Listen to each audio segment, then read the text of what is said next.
წარმატება და მარცხი, მიღწევები და პრობლემები, პროფესიონალ ექსპერტთა ანალიზი და მოსაოდნელი შედეგების პროგნოზი, აქტუალური კითხვები და კომპეტენტური პასუხები.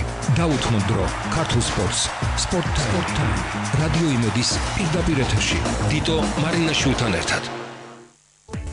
სამშვიდობის ძვირფასო მეგობრებო, მაშასე ჩვენი დღევანდელი გაცემის თემა სულ რამდენიმე დღის წინ დასრულდა სეზონი ოფიციალურად ჩვენში კალათბურთში, თუმცა ეს დასრულდა მხოლოდ და მხოლოდ შეიძლება ითქვას ოფიციალურად, გამოვლინდა ქვეყნის ჩემპიონი და პრიზიორები, სეზონს რა დაასრულებს, საკმაოდ მძიმე და შეიძლება ითქვას ცხელი ზაფხული გველის, იწყება ჩვენთვის ყველაზე მნიშვნელოვანი გადამწყვეტი ეტაპი, კარს მომდგარი ევრო პირველობა, ევრო ბასკეტი, რომლის დამთავრებისთანავე პრაქტიკულად ამოსუნთვის გარეშე უკვე ეროვნული ნაკრები ჩაებმება ფორმატ შესვლით მსოფლიო ჩემპიონატის შესარჩევ ეტაპზე, ასე რომ პრაქტიკულად საგალბურთო სამყარო ცხოვრობს 24 საათიან რეჟიმში და საკმაოდ საინტერესო გადაცემას გვირდებით. ჩვენ დღევანდელი გაცემის სტუმარი გახლავთ საქართველოს გალბურთის ფედერაციის საშეჯიბრო დეპარტამენტის ხელმძღვანელი და გალბურთის ფედერაციის პრეზიდენტის მრჩეველი ბატონი ზვიად კოტრიკაძე. ბატონო ზვიად, საღამომშვიდობის და მოდი დავიწყოთ, იცით, შევაჯამოთ გამვლილი სეზონი. თბილისის დინამოს გამარჯვება, დინამო კი ბატონო მთელი სეზონი მე თქვენი მონამორჩილი სულ თავარი ფავორიტი, თუმცა ასე დიოლ გამარჯვებას ნამდვილად არ ველოდით, იმ გარემოების გათვალისწინებით, რომ არც კოტეტუღუშს არ ყავს მთლად ცუდი ასე კრებული მოთამაშეების და თანაც Z play-off-ის წინ მოახერხა ქუთაისმა და აართვა თასი, ეროვნული თასი.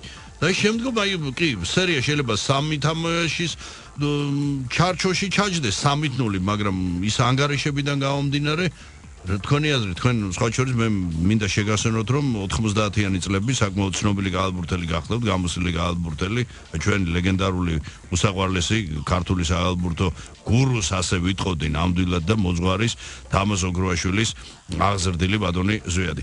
ხო, დავიწყოთ აქედან ბატონო ზვიადი. სმენელს მადლობას გავაგიხდით მოწვევისთვის.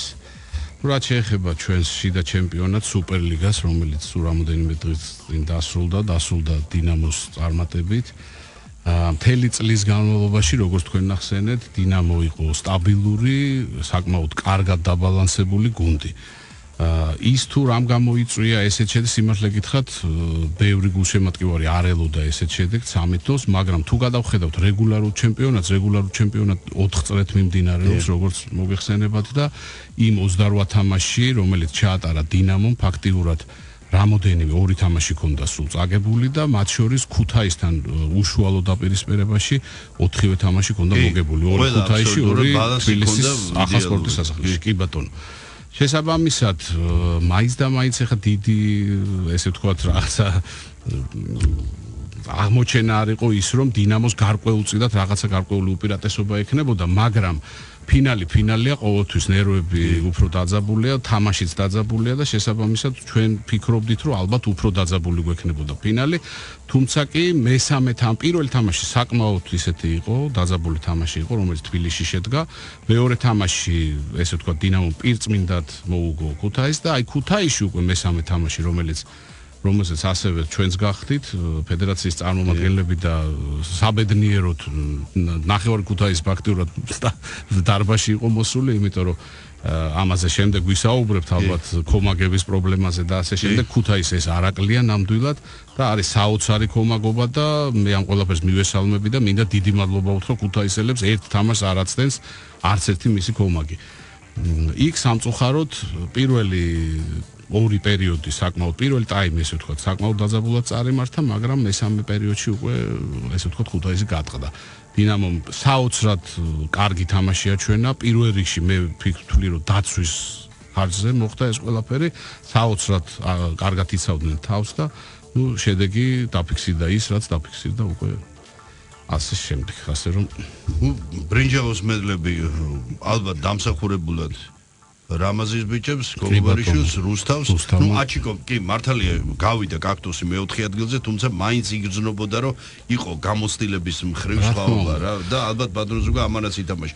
ბადროზუგა მთავარი მაბადიეთ მოულოდნელობა ჩემპიონების და ერთო უსიამო, იმიტომ რომ ვიქონიოთ, რომ სხვა ცივილურ ქვეყნებში, როცა მსგავსი რამ ხდება, ჩვეულებრივი სპორტია ცხოვრება, მაგრამ მხედველობაში მაგ უმაღლესი ლიგიდან ბათუმის გავარდა, მე ისევე როგორც ბევრ ხომაქვს და სპეციალი შიში იმის რომ ამას არ მოყვეს და ისედაც აჭარაში მოხსენებად ბოლო პერიოდში სპორტს მთლად მოწყალე თვალით არ უყურებენ კი აი ნუ რაღაც თითქოს რაღაც ზრები დაიწყო მაგრამ ეს მე არა მარტო კალათბურთის მხრივ არამე სხვა სახეობის მხრივაც და აი ხა არ მოყვეს ამას საერთოდ ეს საკალათბურთო იცით ხო იცით როგორ ხდება საქართველოში გუნდის რატო ეს ერთადერთი ქვეყანა დარჩა მგონი ევროკონტინენტზე სადაც გუნდის უმაღლესი ლიგიდან გავარდნას მოყვება ან უარი შემთხვევაში გუნდის დაშლა ან საერთოდ რაღაც რამის სამოყვარულო კლუბად ქცევა და იცით აი ამ შიშის ფაქტორი ეგ გაგვიკარს ეხა სიტუაცია არის ესეთი ხა სიმართლე გითხრათ ძალიან გულდაწყვეტილი ვარ მეც და ალბათ ყველა კალათბურთის გულშემატკივარი და მესვეურიც იმიტომ რომ ეს არის რეგიონი რა თქმა უნდა ეხა დათოუსტეიშვილი ეს არის რეგიონი რომელიც ტრადიციულად გამოირჩეოდა ეს იყო ერთ-ერთი ქუთაისთან ერთად სოხუმთან ერთად ბათუმი და აჭარის რეგიონი ყოველთვის იყო ერთ-ერთი მთავარი არტერია და მკვებავი ქართული კალათბურთის საკმაოდ ისეთი წარმატებული კალათბურთელებით. მაგრამ ნუ რა სიზამე ხა ჩემპიონატია საკმაოდ სერიოზული, საკმაოდ დაძაბული. ბოლო 3 წელია იცით რომ ფორმატი შეიცვალა. დაახლოებით უკვე 2 წელია უკაცრავად 3 წლის წინ შევცვალე და 2 წელია ბოლო ადგილზე გასული გუნდი ვარდება, გაკეთდა ალიგა, სადაც 6 გუნდი მონაწილეობს და იქიდან შემოდის პირველ ადგილზე გასული გუნდი. ეს ყველაფერი მოიხსენება გულშემატკივარს. შესაბამისად დაძაბულობა მიაღწია უკვე პიკს, იმიტომ რომ ადრე თუ იყო რეგულარული ჩემპიონატი 8 გუნდიანი და ნუ ვიღაცა მოიგებდა, ვიღაცა მე-6-ზე გავიდოდა, ვიღაცა მე-7-ე, მე-8 და ასე შემდეგ, მაგრამ გარანტირებულად მომავალწელს ჰქონდა უფლება ისევ სუპერლიგაში ეთამაშა.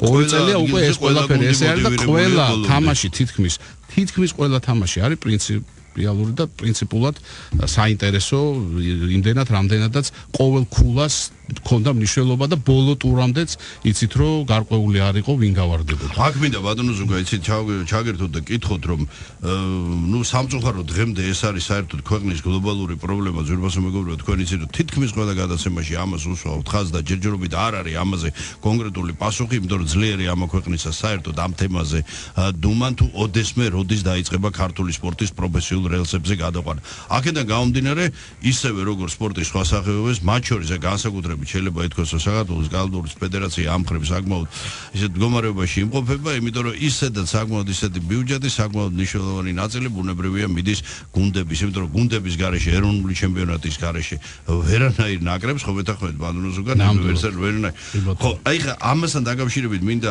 თქვა რომ აი უმაღლესი ლიგის აბსოლუტურად ყველა გუნდი ფინანსდება ბუნებრივია საქართველოს კალათბურთის ფედერაციის და შემწეობით არსებობს თავმად ნუ ეხა რამდენი გვაქვს პროფესიული კლუბი ნუ ერთი ვატოს თბილისის დინამოა პროფესიული გუნდი და გვაქვს კიდე ხა უმაღლეს ლიგაში პროფესიული გუნდი სხვა ნუ აი ისეთი ვისაც შეუძლია თქვა თქვენი დახმარების გარეშე არსებობა მოდი ასე რომ მე ეჭვმეპარება რომ დღეს რომელიმე კლუბმა დინამო შეიძლება ითქვას მე ეჭვმეპარება რომ დინამო შეიძლება იმაშიც კი ხო ნუ მე მაქსიმუმ ძალიან გაუჭირდება აი ადგილებზე რომ ბძანეთ ბატონო ზუგა ამასთან დაკავშირებით მინდა კითხოთ თუ არის შესაძლებლობა რომ მოხდეს ყველა ადგილის პრემიერება გარდა იმ თანხების რაც გამოყოფილია თუ ჯერჯერობით ამას დიდო როგორ არის იცი პირველ რიგში ალბათ გარკვეულწილად აი ეს 2 წელი რაც აქვე ფინანსდება ალიგა ძვირფასო მეგობრებო სრულად 6-ვე ბინადარი გუნდი ანუ ფედერაციის ეს იგი მთლიანად უკაცრავად და კისერზე ფინანსდება რა თქმა უნდა 14 გუნდია დაგიდებული რა თქმა უნდა რადიკალურად განსხვავებული იმებზე თანხებზე საუბარი ალიგასა და სუპერლიგას შორის თუმცა კი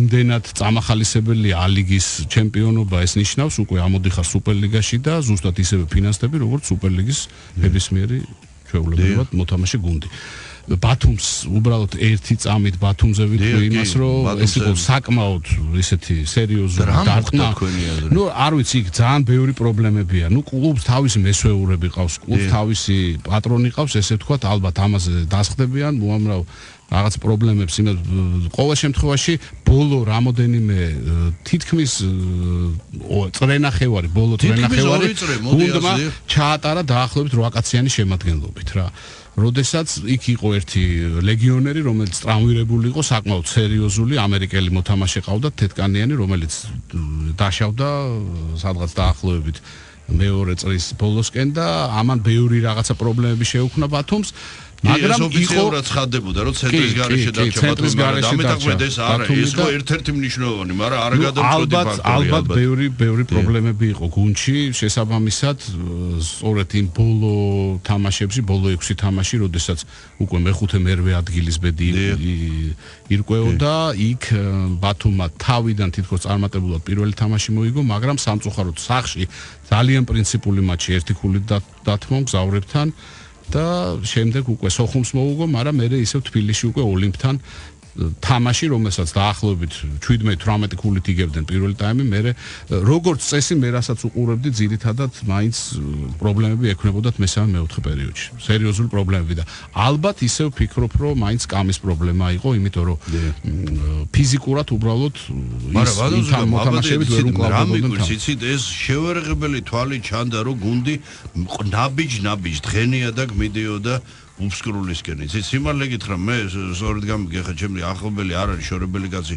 უსტოსის მიგვირს რომ არავინ ხმა არ მოიღო, არავინ განგაში ზარი არ შემოგრა, იცით, კლუბის ხელმძღვანელობა, ამხელა რეგიონი, ამხელა ტრადიციები, ინფრასტრუქტურის კლუბის ხელმძღვანელობის საქმე იყო. ეს ხო ქართული კალათბურთს ლახვარს ემს, რეგიონს, სრულიად საქართველოს ახო მაბადია ეს არის. მიუხედავად იმისა, რომ ახალი გუნდი შემოგვივიდა, ასევე რეგიონის, ეს არის მარნეულის გუნდი, რომელიც შემოვიდა ძალიან საინტერესო თემაა. მაგრამ არავითარ შემთხვევაში ეს იმას არ ნიშნავს, რომ ბათუმში უნდა ჩაკვდეს და ჩაქრეს საკალათბურთო ცხოვრება. არა, მე პირდებით რომ აუცილებლად ჩასასვლელები ვართ რეგიონში ადგილზე და უნდა ხელმძღვანელობასთან ერთად რეგიონის უნდა დავსახოთ რაღაც გეგმები, რომ ბათუმი აუცილებლად ასაღორძინებელია, სხვა თუ არაფერი უზარმაზარი ტრადიციებია თვითონ კლუბს. კი ბატონო, უმაღლესი ლიგიდან ეხა ისეთ სერიოზული გუნდებია სხვა სახეობაში გავრნილი, მაგრამ მათთვის ცხოვრება და არსებობა არ დამთავრებულა. ეს ჩვენ გვჭირს რა, ასე.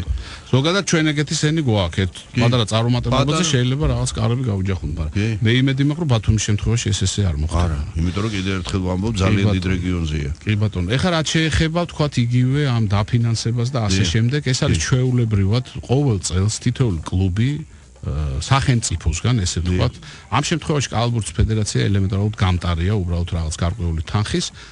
როგორც წესი და რიგია, მოცემული გრაფიკის მიხედვით ყოველწლიურად თითოეული კლუბი იღებს რაღაც თანხას. აი ეს თანხა, რომელიც ხმარდება კლუბის აბსოლუტურად ყველაფერს, მონაწილეობას, საშეჯიბრო მხარეს, ინფრასტრუქტურას, ხელფასებს, უამრავ რაღაცა თემას, რომელიც მთელი ამოცანები, რიგითი ამოცანები, რომლებიც დგას კლუბის წინაშე. ეხლა რაც შეეხება ერთ-ერთი მთავარი პრობლემა, ალბათ მთავარი პრობლემა ის არის, რომ არის ძალიან საინტერესო თუ კლუბი თვითონ რას მოიძიებს გარდა იმისა, რასაც აძლევს სახელმწიფო რა. აი ეს არის ძალიან მნიშვნელოვანი თემა და საინტერესოა უბრალოდ, რომ აი თითოეული კლუბის წევრს რო ვკითხოთ, რომ აი გარდა იმისა, რაც თქვათ გამოიყო სახელმწიფოსგან და შესაბამისად კალათბურთის ფედერაციიდან, რა საშუალებებით, ანუ ეს არის სპონსორები, ეს არის არ ვიცი მეცენატები თუ ასე შემდეგ. ზოგადად ძალიან დიდ პრობლემებთან მივდივართ, ისეთ პრობლემებთან, როგორც არის კანონი სპორტის შესახებ და ასე შემდეგ, იმიტომ რომ კარგი იქნება და ამაზე ძალიან ხშირად გქონია.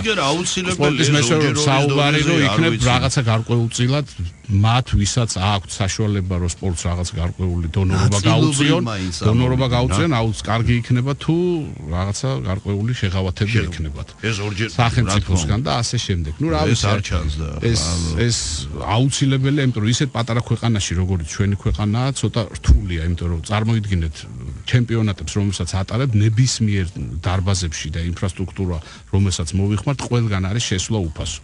იმიტომ რომ ამ ქვეყანაში ხა კიდე ამ ყველაფერში თანხა გადაახტევინო ადამიანს, ერთ-ერთი ფიზიკურად მით უმეტეს რეგიონებში ყოველთვის სავსეა დარბაზები, ეს არის რუსთავი, ბათუმი, ქუთაისი ძირითადად. და მარნეულში სხვათა შორის ალიგის თამაშებზე მე რამოდენიმეჯერ დავეცარე.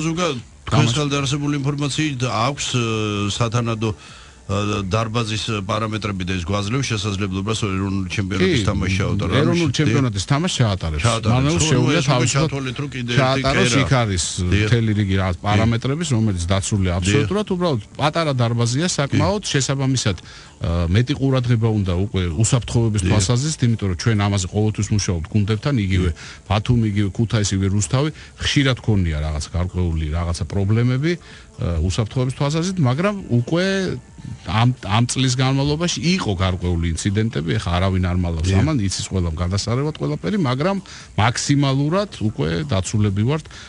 ყოველ შემთხვევაში ადგილობრივი ხელისუფლებასთან ერთად მუშაობთ და რეგიონები ყოველთვის მზად არის იმისთვის, რომ გუნდები მიიღონ და მინიმუმზეა თითქმის ინციდენტები დაყვანილი. მე იმედი მაქვს, რომ მარნეულიც ზუსტად ამ ფერხულში ჩაებმება და იქაც გარკვეულწილად ეს პრობლემები მოგვარებული იქნება. არა და ბატონო ზუგ არ შეიძლება უბრალოდ მაყურებელი მეტი იქნება ალბათ და ცოდოა მაყურებელი, რომელიც ვერ შემოვა იმის გამო, რომ ფიზიკურად უბრალოდ ადგილი არ არის. არა და მე მინდოდა თქვენი ბავშვობის პერიოდის ერთი ეპიზოდი გამიხსენებინა თქვენთვის და საზოგადოებისთვის 80-იანი წლების შუა წლამდე მე სრული პასუხისმგებლობით ვაცხადებ ძვირფასო მეგობრებო 1986 წლამდე აი საერთოდ კალათბურთზე გინება თქვენ წარმოიდგენთ იქ საუბარია CSKA-სთან, დინამოსთან, რუსებთან არ გამიგია რატო იცით ეს იყო სოციალური ფონი სულ სხვა საზოგადოება ეს იყო ელიტარული სახეობა სადაც ბილსიტყვაობა და იქ იყო სტვენა, წივილი, კივილი, გულშემატკივრობა, ქომაგობა, მაგრამ გაიხსენეთ თქვენ ბავშვობაში გინება კალათბურთში და ეხა აპატიეთ იცით ეხა ეს საზოგადოებას მე და თქვენ ვერ გავზნით. ეხა სამწუხაროდ ჩვენს განაცემაში მცირე პაუზა ტრანსლაციული სარეკლამო ჭრა ბატონ ზვიად კოტრიგაძესთან კიბინაც კიდევ ერთხელ შევხსენებთ გახლავთ საქართველოს კალათბურთის ფედერაციის საჩიჯიბრო დეპარტამენტის ხელმძღვანელი დაბრუნდებით რამდენიმე წუთში აი თუ რა მოგვიტანა ასევე გამმა სეზონმა ყავს თუ არა ახალი სახეები რა ვითარება საერთოდ თვითონ ბავშვთა კალათბურთში და აი ისევ ეროვნული ნაკრები ხო? ახლა სხვათა შორის უკვე ბენაკრები აპირებს სერიოზულ ტურნეს და უკვე კარს მომდგარი ევრობასკეტი და შემდეგ სოფლიო ჩემპიონატის შესარჩევი ეტაპი. მოკლედ ყოველივე ქართული კალათბურთის შესახებ ზვიად კოტრიგაძესთან ერთად სულ რამდენიმე წუთის შემდეგ. დაუთმო დრო ქართულ სპორტს. სპორტ ტაიმი. რადიო იმედის პირდაპირ ეთერში. დიტო მარინაშვილთან ერთად.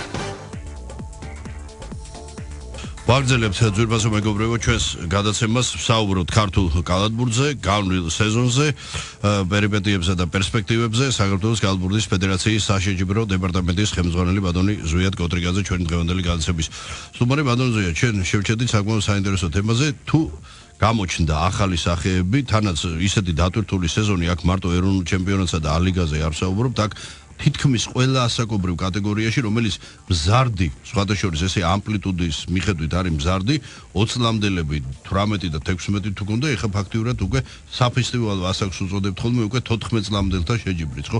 მაქსიმალურად იტვირთება.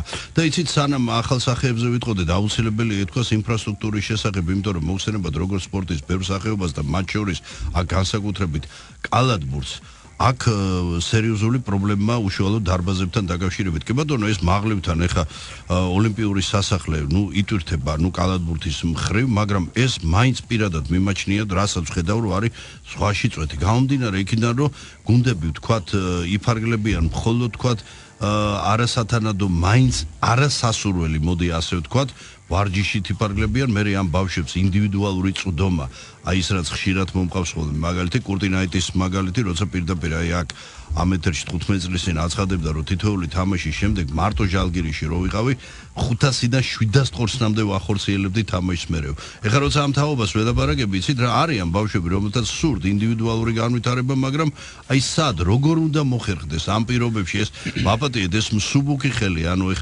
გომელსკი ხო გახსოვთ, ოქროს ხელს ეძახოდა, ხო? მაშინ სლენგისტვის რომ ზალატაე რუკა. თუ ამასაკიდანვე არ ჩამოყალიბდა და ხელი არ და მაჯა არ დამუშავდა, მარტო კონკრეტული ვარჯიში თუნდაც ვთქვა სამჯერადი კვირაში ხომ მეთანხმებით, იმიტომა რომ აი ერთ-ერთი ფაქტორი რომ ჩვენ ისტორიულად ქონდა პრობლემა პირველი და მეორე უშუალოდ და უბრალოდ ცენტრების პრობლემა ქონდა და მძიმე ფორვარდების დღეს ვითარება ამ ხრივ შეიცვალა 3-4-5 და კი და ფაქტიურად კლასიკური გამთამაშებელი სათრისაძები გახდა ქვეყანაში და ალბათ ერთ-ერთი მიზეზიც ბატონზეა ეს არის, ხო?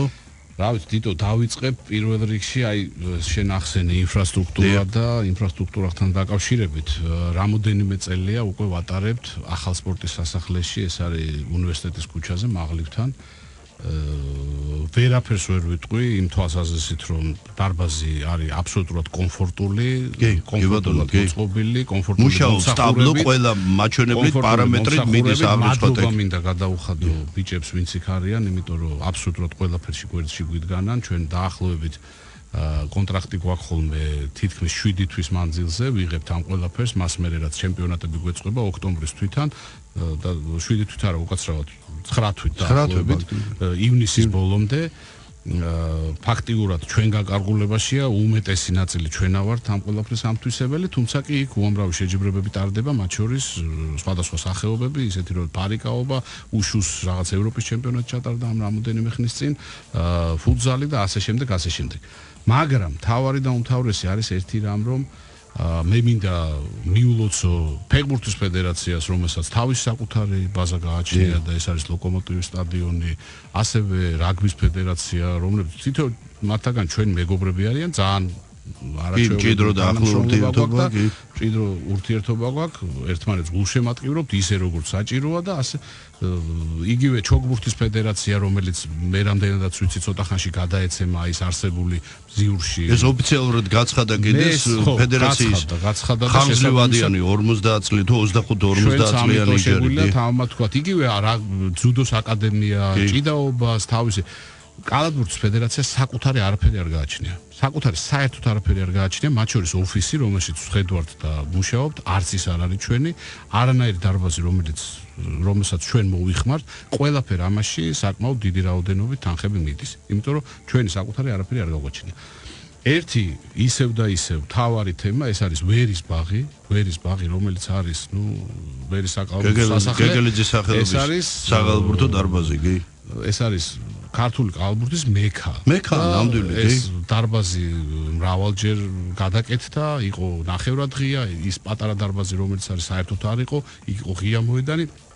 იქ თამაშობდნენ სწორედ ის სასიქადულო კალათბურთელები, რომლებიც ღია ცის ქვეშ თამაშობდნენ.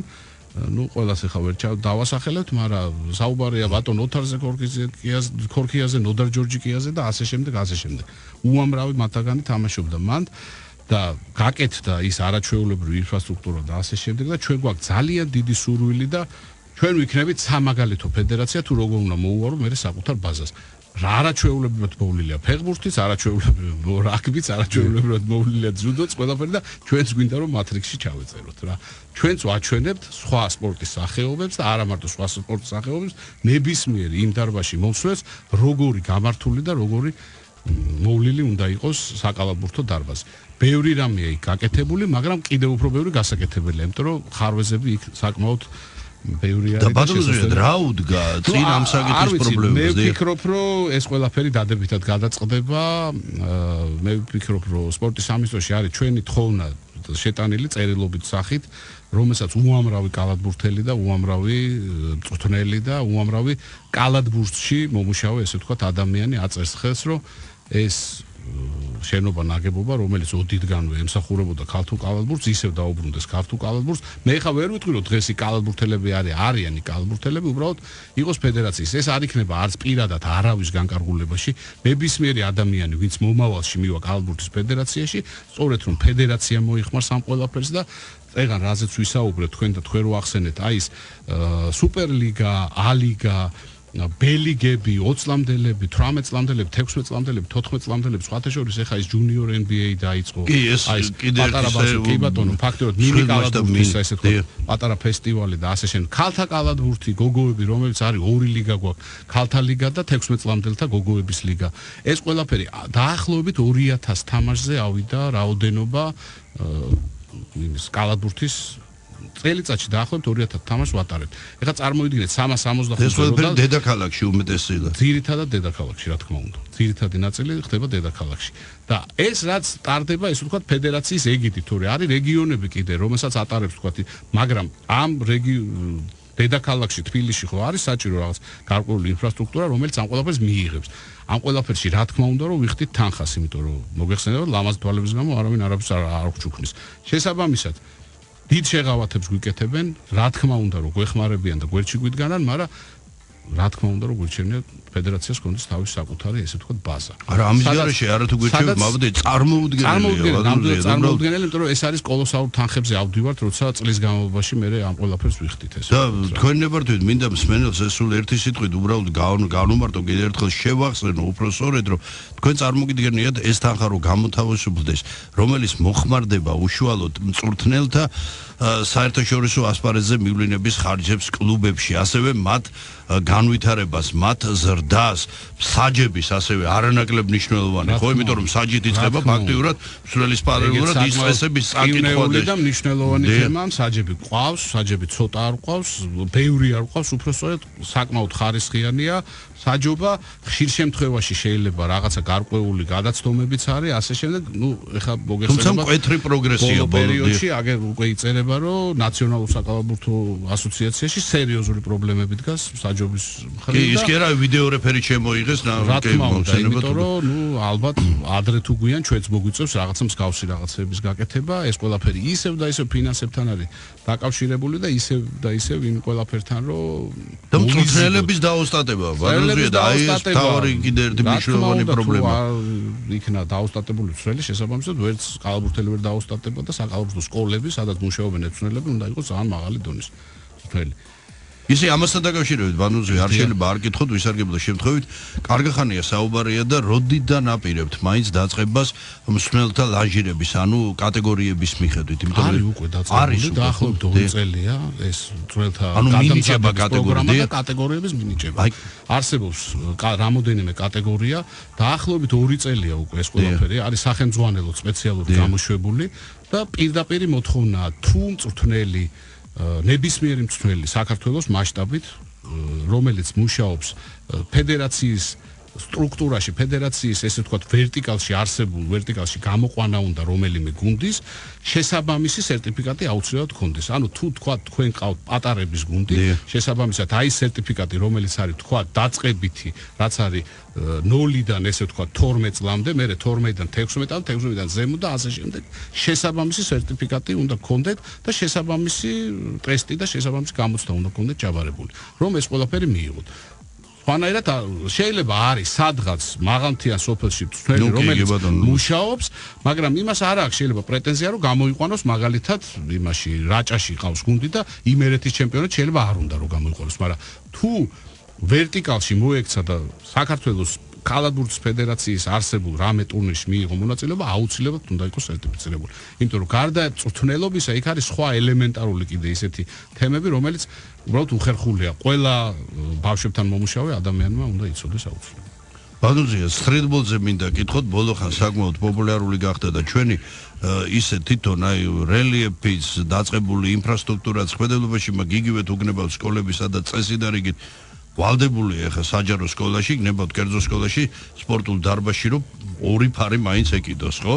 ნუ აღარ ვლაპარაკობ ღია ტიპის მოედნები, რომელიც საკმაოდ მომრავლდა ჩვენს დედაქალაქში და ქვეყანაში და აქაც რომ მიეცეს, ნუ ახლა მართალია პარკეტის, ანუ იატაკის გარეშე ძალზე რთულია კალათბურთელის განვითარება, მაგრამ სულ არარაობას მაინც იცით ფართან ცოტა მეგობრობა ისევ და ისევ მივდივართ გარკვეულ რაღაცა ფინანსებთან რა ნებისმიერი სკოლა არც ერთი არ იტყვის უარს თუ ვინმე მიცემს ამას და გააკეთებინებს მაგრამ თვითონ არ აქვს სურვილი ხო თვითონ შეიძლება აქვს სურვილი ხშირ შემთხვევაში მაგრამ არ აქვს საშუალება იმის რომ გააკეთდეს იმიტომ რომ სტრიტბოლის ანუ ეხა უკვე 3-3-ზე კალათბურთი ქვია ამ ყველაფერს პოპულარიზაცია იმდენად მიდის მთელ სოფლიოში რომ ხვალზე არ არის გამორიცხული 3-3-ზე კალათბურთი გახდეს ოლიმპიური სახეობა. ყოველ შემთხვევაში FIBA ანუ საერთაშორისო საკალათბურთო ასოციაცია ამისკენ მიდის და ცდილობს რომ 3-3-ზე კალათბურთი შეიყვანოს ოლიმპიურ სახეობად ისევე როგორც 7-7-ზე რაგბი 7 კაცა რაგბი შევიდა. იმედი ეს დიდი კალათბურთის ხარჯზე არ მოხდება, ხო? დიდი კალათბურთის ხარჯზე შეიძლება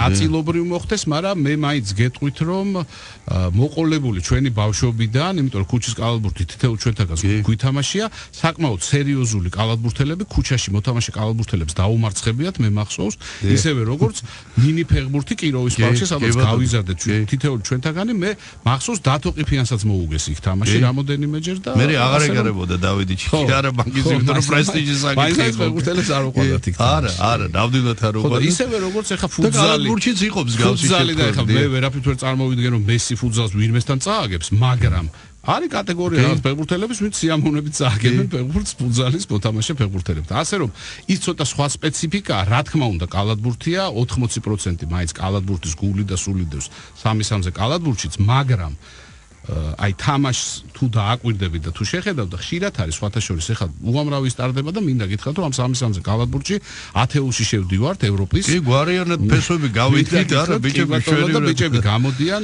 ევროპის ჩემპიონატებზე მსოფლიო ჩემპიონატზე სხვადასხვა ასაკობრივი ჯგუფები და ასე შემდეგ და წელსაც გვეგმავთ რაღაცებს და მე თუ დაინტერესდებით სიამოვნებით მოგიყვებით რაღაცებს და რაც თავარია ყავს ჩვენ სპეციალური დეპარტამენტი რომელიც ამაზე მუშაობს და ანუ გესალგე დეპარტამენტის ჩემზე უფრო გაცილებით მაგარ პროფესიულად მოგიყვებათ ამ ყველაფერზე. ანუ შვენიერი სახელებს დაუბრუნდეთ ბანონოზია და ახლა ესე იგი ნუ კარს მომდგარია ხო ეხლა ვახსენეთ სულ დღენია და ნუ ევროპასიეთზე საქართველოს ნაკრები მეოთხედ შეცვლილი მსოფლიო ჩემპიონატის ფორმატი რომელიც ერთის მხრივ ჩვენთვის მეტად სასურველი იყო ნუ მხედველობაში მაგ იმ გაგებით რომ აქამდე იყო ისეთი რთული გზა გასავლელი სადაც ფაქტიურად ევროპაში 4 ხუთში უნდა მოხვედრილი ყავი რომ იგივე მაგრამ ეხა უკვე არის აი ეს ეგრეთ წოდებული ასე ვთქვა და ეს საფეხბურთო პრინციპი აღებული რაც FIFA-ს აქვს და ვთქვა UEFA-ს UEFA ცალკე FIFA ცალკე დამოუკიდებლად შესარჩევებს შესაბამისად მუნდიალებს და ევროპირველობებს აქაც მშვენიერია მაგრამ აი რამდენიმე განსაკუთრებით ორი მნიშვნელოვანი ჩვენთვის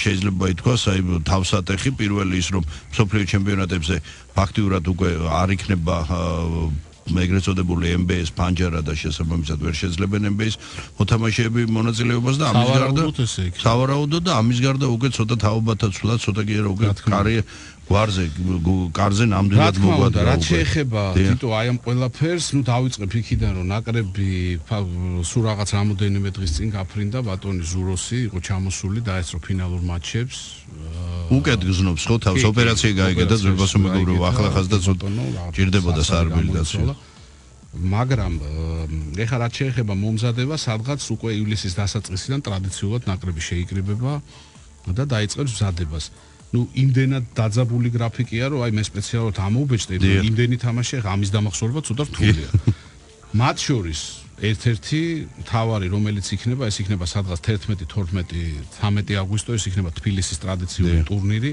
უბრალოდ ვიცით რამოდენიმე გუნდი რომელიც ერთი გუნდი ვიცით რომელიც უეჭველი ჩამოვა ესეთ ჩეხეთის საკმაოდ სერიოზული და კარგი ნაკრები და დანარჩენ გუნდებთან ბევრთან გვაქვს მოლაპარაკება და არ მინდა ჯერო გამომივიდეს ტყუილი, ამიტომ ზუსტად არ ვიცით რომელი იქნება, რა იქნება. მათ შორის ამერიკის საერთაშორისოთანაც გვაქვს მოლაპარაკება, არ არის გამორიცხული, რომ ამერიკის ერთ-ერთი უნივერსიტეტი ჩამოვიდეს. NKS მონაწილე გუნდი ხომ? ხო, ჩვენები იტალიის ტურნირზე შეხვდნენ თუ გახსოვთ, მიჩიგანის უნივერსიტეტი იყო და წელსაც არ არის ეგეც გამორიცხული. ეხლა რაც შეეხება დიდ ნაკრებს, ну მე უნდა ვთქვა, რაღაც ორიგინალური ვერ ვიქნები, რომ ბირთვი იქნება ის, რაც ყოველთვის იყო ბოლო წლების მანძილზე და ჩვენი ბიჭები იქნებიან მზად, იმედი მაქვს ერთადერთი, ну, თავარია რომ რაღაც ტრავმებმა ხელი არ შეგვიშალოს. ну, ვიკამ უკვე დაიწყო სერიოზული მზადება და უკვე გასა ვიცით რომ აგერ მზად არის და ფინალისთვის ემზადება. აი, მანუს საკითხია, ხო, ცოტა ღია, ჯერჯერობით ცოტა კითხვის ნიშნის ქვეშ დგას, იმედი გვაქვს რომ ყველაფერი კარგად იქნება და იმედია რომ ზონისუნარიანი ბიჭია მთელი კარიერა იბრძოდა და ქონდა ეს. ეხა მანუ თავისი ადგილი აქვს ნაკრებში, თავისი ფუნქცია აქვს, თავისი არაჩვეულებრივი ფუნქცია აქვს და ისეთი მსროლელი როგორც მანუ არის, ყველა ნაკრები ინატრებდა ესე ვთქვათ რა. ეხლა რაც შეეხება ახალთაობას, ახალ ბიჭებს, მე ვფიქრობ, რომ გარკვეულწილად არის ბიჭები არიან, არის თაობები, არიან რამოდენიმე კალათბურთელია, ეხლაც მაგალითად მე ვერ ვიტყვი დღეს, რომ აი ესე თამამად შეიძლება ითქვას, რომ ხვალვე შეიძლება ვიღაც, მაგრამ აი რას მისადგომებთან არიან ესე ვთქვათ რა აი არ მინდა რომ მართლა ეს ტყული გამომივიდეს იგივე ბითაძე მაგალითად რომელიც სერბეთში თამაშობს იცით გადასარევად ჩვენზე პროგრესად აშუქებთ კიდევაც და პროგრესირებს საოცრად ნიჭიერი და საოცრად ბურჯანაძე უკვე ფაქტიურად ეროვნული ნაკრების წევრია ნუ შეიძლება ითქვას უკვე წევრად შეიძლება ჩაითვალოს იმიტომ რომ მე რამდენი სეზონია ბურჯანაძე ნაკრების უცვლელი ერთ-ერთი წევრია და არაზოს კითხვის ის უბრალოდ ახალი თაობიდან რა თქმა უნდა ძალიან გვახარებს იგივე ძველი თაობიდან ბიჭების წარმატებული თამაშები ისეთი სეზონი როგორც ეხა წელს შერმადის ჰქონდა მაგალითად თითოეული კალათბურთელი ინატრებდა ეგეთ გუში რაღაც სასაული თამაში ჰქონდა კიდე